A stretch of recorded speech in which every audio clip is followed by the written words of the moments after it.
Primitive leaders and primitive communities. Since African countries got their independence, we've had so many rulers so far. However, if you analyze where you find that their characteristics have always been the same, from a leader to a leader, from a ruler to a ruler. Could we then say that African politics doesn't evolve? Could we address the issue to the side of the rulers or to the communities they are ruling? African people are so careless that they don't even want to know their rights. Even when there's someone, takes such an initiative to teach African people their rights, they consider him as a diabolic personality, a diabolic figure. So in that case, how will we then know? How will we evolve?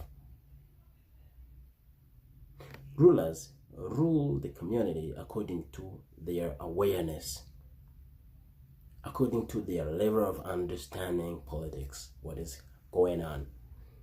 If, for example, they can be tricked and accept whatever that's happening, how can you expect leaders or rulers to care for you? Make sure rights are not given, they are fought for. If you want your right to be respected, you have to show the rulers that you know your rights and you can defend them. But if you are there and you're waiting for the rulers or leaders to care for you, to give you everything that you even don't know, I think that you are very wrong. So now here, I can qualify African leaders as primitive leaders, but who are leading a primitive community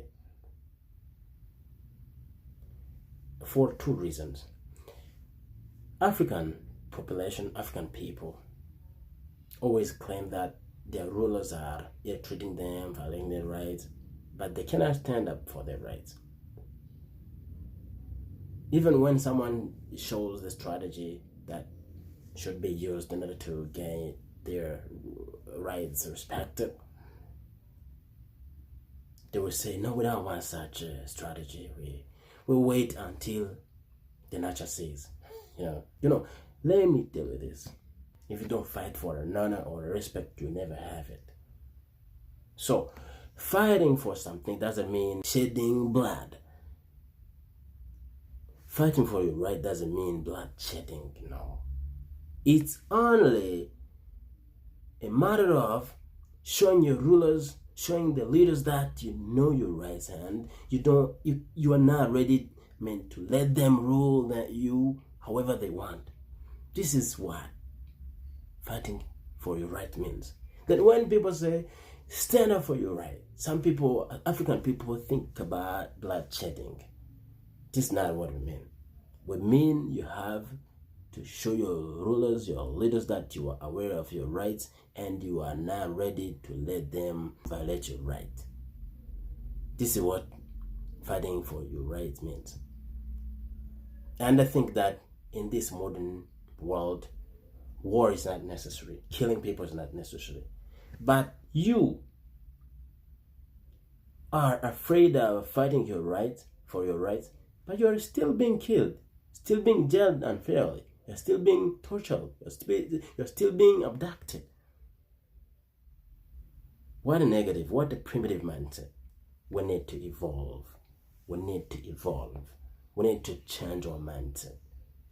We need to adapt it to the modern concept.